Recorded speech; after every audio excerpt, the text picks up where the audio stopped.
Short movie बनाना आसान बात नहीं है, क्योंकि मुमरा में कोई मूवी बना रहा है सुनकर ही मतलब कहीं अजीब लगता है। कौन हो सकता है, कौन मूवी बनाएगा? मुमरा की एक जो ग्रे तस्वीर मेन स्ट्रीम मीडिया ने खड़ी कर रखी है, तो मुमरा का टैलेंट कहीं दिखता ही नहीं है। चाहे फुटबॉल खेलने वाले हमारे बच्चे हो, बच्चियां हो, सुबह रनर्स क्लब जो चलाने वाले हमारे यूथ है, उसमें हमारे डॉक्टर्स हैं, तो ये ऐसे तमाम चीजें जो है, तमाम आज मीडिया कर्मी मेरे साथी सब बैठे, तो इन सब चीजों को थोड़ा सा इसको प्राथमिकता दे, इसको तरजीह दे और इसको बताए। इब्राहिम भाई की कोशिश है, बहुत बहुत उनको, आरती को, तमाम लोगों को, डायरेक्टर हमारे शेख साहब, इन सभी को, हम सभी मुमरा कौसा के मीडिया कर्मियों की तरफ से बहुत बहुत मुबारकबाद। बस इतना ही कहूंगा कि जिंदगी के ऊपर मैसेज देने वाला आपने काश 1 और काश 2 बनाया। कभी आपको वक्त मिले तो थोड़ा सा मुमरा को बदलने की जो कोशिशें चल रही है उस पर भी कुछ काम हो जाए, उस पर भी कुछ मैसेज गिवन, ऐसी शॉर्ट मूवीज बने यहाँ के यूथ के लिए जो नशे की गर्त में जा रहा है, जो गलत कामों में जा रहा है, यहाँ के बड़े बुजुर्ग, यहाँ की औरतें, सिविक सेंस, एक शहरी होने की जिम्मेदारी। किराएदार आता है, मकान में 11 महीने रहता है, चला जाता है, वो खुद का मकान उसको नहीं समझता है। तो इस तरह से शहर भी अगर हमारा है तो उस शहर की फिक्र भी हमारी होनी चाहिए। तो इतना ही कहूंगा, इब्राहिम भाई कीप इट अप, आगे बढ़िए। पूरी टीम को मुबारकबाद, पूरे मुमरा कौसा के मीडिया ग्रुप की तरफ से। और मेरा जो सजेशन है, शायद जुनैद भाई उसके ऊपर और ज्यादा आप लोगों से डिस्कस करेंगे और इंशाल्लाह उस पर काम होगा। अल्लाह हाफिज। इतने under cover businessman well educated Mumbra शहर को रिप्रेजेंट करते हैं इन मुंबई। जो टैलेंट मुमरा में है वो शायद मैंने जहां तक देखा है वहां दूसरे शहरों में नहीं है। लेकिन हमारे बच्चे आजकल मिसगाइडेड ज्यादा हो जाते हैं, प्यार के चक्कर में अपनी पढ़ाई छोड़ देते हैं। जैसे हमारे फर्स्ट पार्ट में देखा गया, जो कंसेप्ट बताया गया है कि Ibrahim the character Ayaan was a very talented person in a company, लेकिन जब वो आशिकी प्यार में दीवानगी में चले जाता तो अपना काम, अपनी सब चीजें, अपना फोकस लाइफ का, अपने पेरेंटल हुड का, सबका फोकस छोड़ देता और वो इस दीवानगी में चले जाता। मतलब इट एन एडिक्शन। प्यार जो है वो एक एडिक्शन में इसकी तब्दील हो गया। जैसे हमारे आज के नौजवान बच्चे ड्रग्स के एडिक्शन में चले गए, पढ़ाई छोड़ के ड्रग्स में चले जा रहे हैं, खेल कूद छोड़ के ड्रग्स में चले जा रहे हैं, हीरोगिरी में चले जा रहे हैं, स्टंट गिरी में चले। कितने एक्सीडेंट्स हम लोग आज रोड पे हमारे यहाँ देखते हैं। इसमें more than 50% we have seen के गलतियां हमारे ही बच्चों की होती है। बिकॉज समवेयर दी अराउंड उन लोग कुछ थोड़ा सा स्टंट, हैवी स्पीड करने की वजह से अपनी जान खो देते हैं, जिसकी वजह से माँ बाप को भी काफी तकलीफें होती है, जिसको जैसे हमारे रिपोर्ट सब उसको कवर भी करते हैं, यहाँ ये हो गया, वहां हो गया। तो हर बच्चे, हर नई युवा पीढ़ी से यही कहेंगे कि एजुकेशन इज द फर्स्ट की टू द सक्सेस। हमको अच्छा एजुकेशन करना है, हमको पढ़ाई पे ध्यान देना है, अपनी जिंदगी पे ध्यान देना है, अपनी कामयाबी पे ध्यान देना है। उसके बाद सारी शोहरतें अपने आप 1 by 1 स्टेप बाय स्टेप मिलती रहेगी। ये फर्स्ट मूवी पार्ट 1 आपने बहुत लोगों ने नहीं देखा, लेकिन पार्ट 1 से कनेक्टेड पार्ट 2 है मैसेज। लेकिन पार्ट 1 में बताया गया कि how the character has lost his track of life. उसने अपनी जिंदगी का रास्ता कैसे, जब वो पीक पे था, मतलब वो अपनी जिंदगी की कामयाबी के पीक पे था, लेकिन उस वक्त वो डिस्ट्रैक्ट हुआ। Distraction is not in terms of love only. Distraction हर कोई भी चीज में इंसान डिस्ट्रैक्ट हो जाता है, ड्रग्स में हो जाता है, कोई अपनी फेम में हो जाता है। तो डिस्ट्रैक्शन नहीं होना है। तमाम युवा को यही कहना चाहूंगा कि they have to be focused on their goal and they have to live life in a larger way. मेरे चाचा का, सारे मीडिया पर्सनालिटीज का शुक्रिया अदा करूंगी कि उन्होंने मुझे यहाँ बुलाया। हमारी सबसे पहली मूवी थी एहसास। जावेद भाई होंगे यहाँ, जावेद भाई को याद है, जावेद भाई, इब्राहिम भाई, फिरोज भाई, हमने मिलके बनाई थी रमजान के हवाले से। रफीक भाई, एक मैसेज था रमजान के हवाले से, शायद आपने देखा होगा।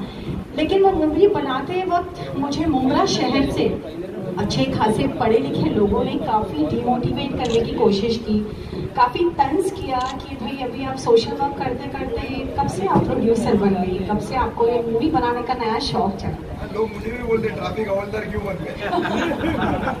तो देखिए बात ऐसी नहीं है कि मुझे प्रोड्यूसर या डायरेक्टर का लकब चाहिए या इन्हें बॉलीवुड या हॉलीवुड में काम करना है। बात यह है कि मुमराज गॉट टैलेंट। और बात ऐसी है कि अगर हम एक मूवी बनाते हैं और मूवी के जरिए से कोई शॉर्ट मैसेज देते हैं और वो मैसेज से कोई जिंदगी में वो अगर अप्लाई करता है या वो कुछ सीखता है तो बुराई तो नहीं है ना।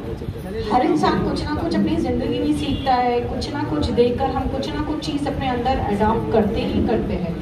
लेकिन वो मूवी को लोगों ने बहुत अप्रिशिएट भी किया, काफ़ी अप्रिशिएट किया। और उसके बाद हमने दूसरी मूवी बनाई काश पार्ट 1। उसके ऊपर फिर लोगों ने मुझे तंज किया, अब आपको लव स्टोरी का भूत चढ़ा है। तो it is not about love story, it is all about एक लेसन है, एक रिग्रेट है। जैसे कि अभी जावेद भाई ने सही कहा कि इब्राहिम भाई का जो रोल था उसमें इब्राहिम भी बहुत एक टैलेंटेड इंसान थे जो एक कंपनी में काम करते थे, लेकिन उनका दिमाग, उनका जहन अपने काम से, अपने फोकस से हटकर वो एक प्यार के चक्कर में इस तरह पड़े जहाँ पर वो डिप्रेशन और एक स्ट्रेस लेवल में चले गए।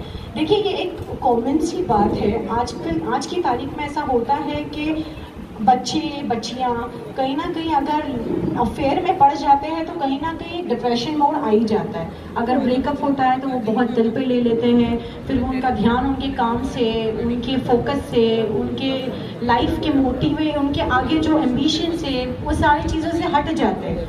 तो कहने का मतलब ये है कि हमारा सिर्फ मकसद ये था कि हम लोगों को ये रियलाइज़ कराएं, खासकर लड़कियों को।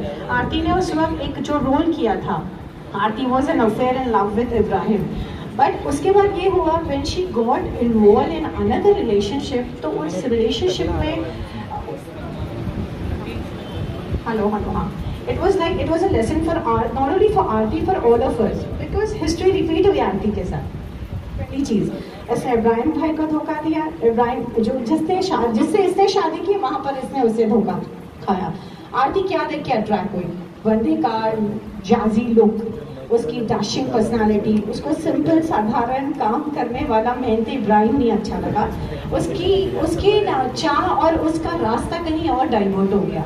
तो बाद में शादी तो हो गई, पर किस तरह आरती की जिंदगी गुजरी, किस तरह वो पछताई, किस तरह उसने रियलाइज की, किस तरह एक सच्चे प्यार ने अपने आप को तबाह किया आरती के लिए, और किस तरह दोनों की लाइफ में चेंज आए, और किस तरह ये एक लेसन हम पोर्ट्रे करना चाहते थे, कन्वे करना चाहते थे, उस चीज़ को हमने एक प्रेजेंट किया। कोशिश मेरी यही है कि मैं इब्राहिम भाई, फिरोज़ भाई और उनकी टीम के साथ और हमारी बेहतरीन मीडिया पर्सनालिटीज़ के साथ मिलकर आने वाले दिनों में इंशाल्लाह मेरा सबसे पहला मोटिव है एजुकेशन के ऊपर काम करना। सही का एजुकेशन एक इम्पॉर्टेंट फैक्टर है हर इंसान की लाइफ का। बच्चे पढ़ना चाहते हैं लेकिन कहीं ना कहीं फाइनेंशियल हालात ख़राब है। ऐसा होना चाहिए कि ट्रस्ट होनी चाहिए, जैसे बेमेन ट्रस्ट, कोकन ट्रस्ट, हर ऐसी ट्रस्ट अगर उन्हें सपोर्ट करती है, मोटिवेट करती है, फाइनेंशियल सपोर्ट देती है, स्कॉलरशिप्स मिलता है, तो जाहिर सी बात है मुमरा से भी एक जो एजुकेशन का लेवल, कहीं बोलते ना मुमरा में सब पढ़े लिखे नहीं जाहिल रहते, ऐसे लोग कहते, तो प्लीज़ ये ना कहें। मुमरा में भी पढ़े लिखे लोग रहते हैं, मुमरा में भी पिक्चरें बनती हैं, मुमरा में भी प्रोड्यूसर है, मुमरा में भी डायरेक्टर है, और मुमरा की मीडिया बजाना भी जानती है अच्छे से। तो प्लीज़ ये चीज़ का खास ख्याल रखें। तो मुमरा को तंज ना करें, मुमरा के टैलेंट को तंज ना करें। मुमरा की बैठी पर्सनालिटीज़, मेरे चाचा, उनके पार्टनर, ये लोग हमें सपोर्ट कर रहे हैं, बड़ी बातें। वरना तो लोग कहते हैं किसके पास टाइम है, मैं मेरे बिजनेस में भला हूँ। बड़ी आजकल के हालात इतने ख़राब है, किसको पड़ी है मूवी बनाने की। उन्होंने फिक्र की, एहसास किया कि मुमरा से ये यंग जनरेशन कुछ करना चाह रहे, एक टैलेंट है जो दिखाना चाह रहे, उसमें उन्होंने सपोर्ट किया। इससे मैं उनका तहे दिल से शुक्रिया अदा करती हूँ। Thank you for having me over your and would like to be with you all in future also. All the best. Thank you.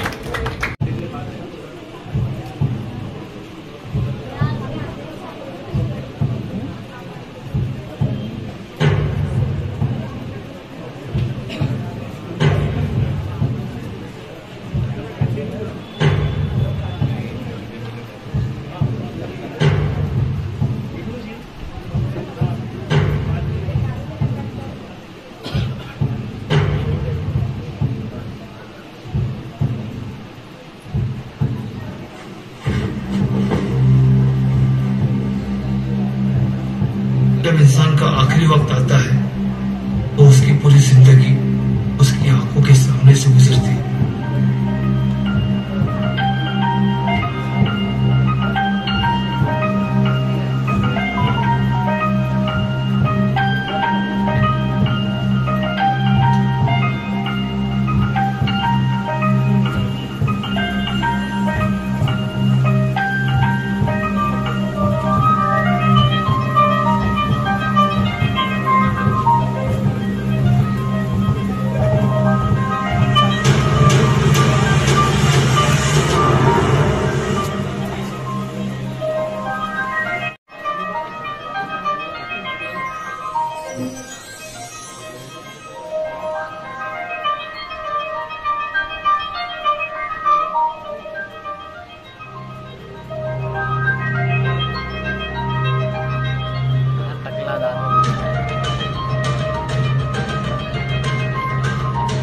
हो गया, एक्टर बन गया, एक्टर बन गया। 3 cheers for Ibrahim Bhai and his team. Hip hip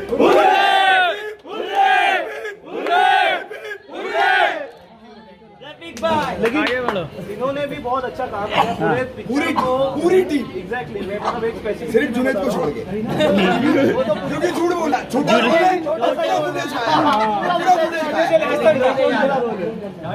system बढ़ाने के लिए हो गया। समीर भाई सामने आ इधर।